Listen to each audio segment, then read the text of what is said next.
शौहर के फौत होने के बाद 16 साल देवर को अपना छोटा बच्चा समझकर इसे अपने साथ बेड पर सुलाने लगी। कुछ दिन तो मैंने हाथ से, लेकिन एक रात जब मैंने देवर का सोते हुए साथ बिशारत देखा तो मेरी आंखें फटी की फटी रह गई, क्योंकि मेरे देवर का तो इतना मेरा नाम बुशरा है और कुछ दिन पहले मेरे शौहर इस दुनिया से रुखसत हो गए। मेरे घर में कोई न सास थी, न ससुर, न नंदे। शौहर इस दुनिया में वाहिद खूनी रिश्ता और उनका छोटा भाई मैसन था, जिसकी उम्र 16 साल थी। मैंने मैसन को हमेशा अपने बच्चों की तरह समझा था, लेकिन मैसन मुस्तकबिल में मेरे साथ सब कुछ तहस नहस कर देगा, मैंने ये कभी नहीं सोचा था। मेरा देवर मैसन मेरी शादी के बाद दिन बहुत खुश था, कह रहा था कि इसे एक नई माँ मिल गई है। लेकिन माँ हमेशा मुझे समझाती कि बेटा, तुम्हारा देवर तुम्हारे लिए महरम नहीं है, इससे फासला रखा करो, कल को जब वो बड़ा हो जाएगा तो तुम पर पर्दा लाजिम होगा। अभी इसे भी आदत डाल लो, वो तुम्हारे कमरे में बगैर इजाज़त ना आए। अम्मी की ये बातें सुनकर मुझे अक्सर लगता कि मैसन के बारे में बुरा सोचती है और इनकी बातों पर मुझे गुस्सा भी आता है। लेकिन आज जब मैं बेसहारा हो चुकी थी और मेरा शौहर इस दुनिया से चला गया था, मेरी आंखों से आंसू बह रहे थे। मैंने कभी सोचा भी नहीं था कि मेरा शौहर मुझे 16 साल भाई के सहारे छोड़कर दुनिया से रुखसत हो जाएगा। और आज के 12 बज चुके थे और मेरा देवर मैसन अभी तक घर वापस नहीं आया था। वो शायद अपने भाई के रिश्तेदारों के साथ मसरूफ था और मैंने ये सोचकर खुद को मुतमईन कर लिया कि वो घर नहीं आएगा तो शायद मैं खुद को ज़्यादा महसूस करूंगी। मुझे बार बार अम्मी की बातें याद आ रही थी। अचानक दरवाजे पर दस्तक हुई। मेरे दिल में एक अनजाना सा खौफ महसूस होने लगा। बाहर से मैसन की आवाज़ आई, भाभी दरवाज़ा खोले, मैं हूँ। मैंने हिचकिचाते हुए दरवाज़ा खोला। आज तो मुझे घर पे सुनसान और खाली लग रहा था, जैसे मैं किसी जंगल में खड़ी हूँ। मैसन मुझे एक छोटे से भेड़िए की माने दिखाई देने लगा। पता नहीं क्यों मैं इसके बारे में इतना मनफी सोचने लगी थी। वो बोला, भाभी आपने खाना खाया? इसने मासूमियत से नज़रें झुकाते हुए पूछा और एक हाथ में एक थैली पकड़ी हुई थी, इसमें चावल थे। इसने प्लेट में चावल निकाले और मेरे सामने रख लिए। फिर बोला, भाभी मुझे खाना बनाना नहीं आता तो मैं आपके लिए बाहर से ले आया हूँ। आप यूं भूखी ना रहे, मैं आपके भाई के बाद अपनी माँ को इन्हें नहीं खोना चाहता। इसकी आंखों में आंसू थे। मुझे माँ कह रहा था, मगर मेरी माँ की बातें बार बार मेरे जहन में गर्दिश कर रही थी।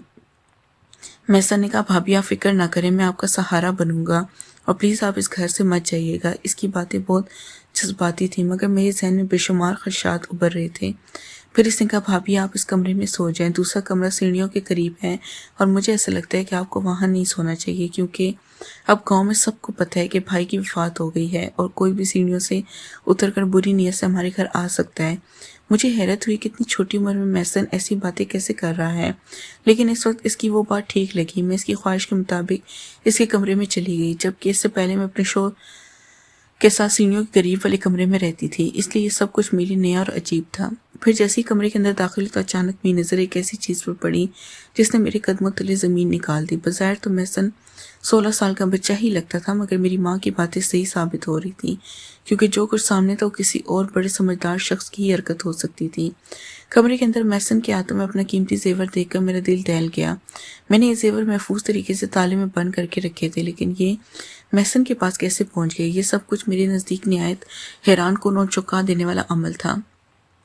मैं दिल में सोचने लगी कि सुबह होती इस बात का मैसन से सवाल करूंगी, मगर इस वक्त मुझे सख्त नींद आ रही थी। मैंने दरवाजे को अंदर से कुंडी लगाकर अच्छी तरह बंद कर लिया और सोने की तैयारी करने लगी। पता नहीं क्यों मुझे बहुत नींद आ रही थी, हालांकि 2 दिन से मुझे ज़्यादा नींद नहीं आई थी, मगर आज मुझे ऐसा लग रहा था जैसे मैसन के लाए हुए चावल खाकर मेरी आंखों में नींद तारी हो रही है।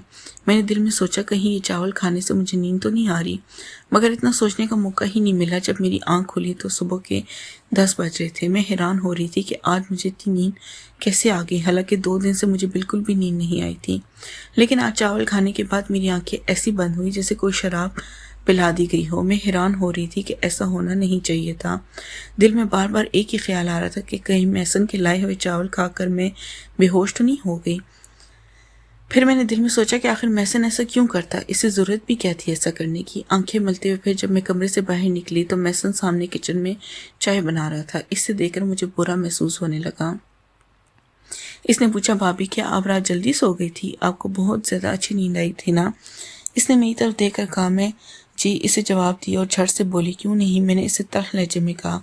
इसने कहा, भाभी मैंने आपके चावलों में नींद वाली गोलियां मिला कर दी थी। मैंने अपने दोस्त को बताया था कि मेरी भाभी को नींद नहीं आती, तो इसने मुझे कहा कि तुम इनके खाने में नींद की गोलियां मिला कर दो, इससे वो आराम से सो जाएंगी। میں حیران ہو گئی کہ محسن اتنی گھٹیا حرکت کیسے کر سکتا ہے۔ محسن تم ایسے سوچ بھی کیسے سکتے ہو؟ تم اپنی بھابھی کو بے ہوش کرنا چاہتے تھے؟ میں نے سختی سے کہا نہیں بھابھی، میں تو آپ کو اچھی نیند دینا چاہتا تھا، دیکھیں آپ اچھی خاصی تر و تازہ لگ رہی ہیں، یہ لے چائے پی لیں۔ اس نے چائے میرے سامنے رکھی تو میں شک میں پڑ گئی۔ پھر میں نے کہا تم نے اس میں کچھ ملایا تو نہیں ہے؟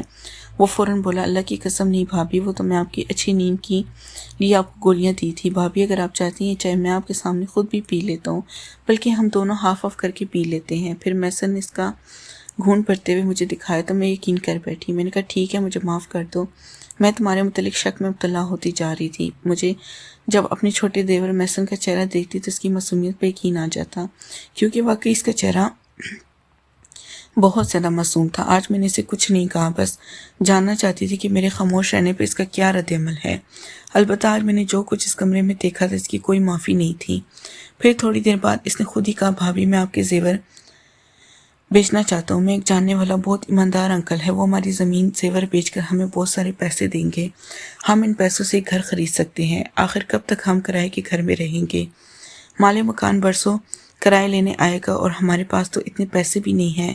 محسن کی بات سن کر میں حیران ہو گئی تھی، میں نے تو کبھی اس بارے میں سوچا بھی نہیں تھا، پھر وہ کیسے یہ خیال کر سکتا ہے؟ یہ بڑی عجیب بات تھی۔ میں نے اسے پوچھا تمہیں یہ خیال کیسے آیا ہمیں نیا گھر لینا چاہیے؟ اس نے کہا بھابھی مجھے آگے شادی بھی کرنی ہے اور ہمیں اپنی زندگی بہتر بنانی ہے، مجھے ایک نیا گھر اور اپنا گھر ہونا چاہیے، اور نہ کرائے کہ گھروں میں انسان ذلیل اور رسوا ہی ہوتا ہے۔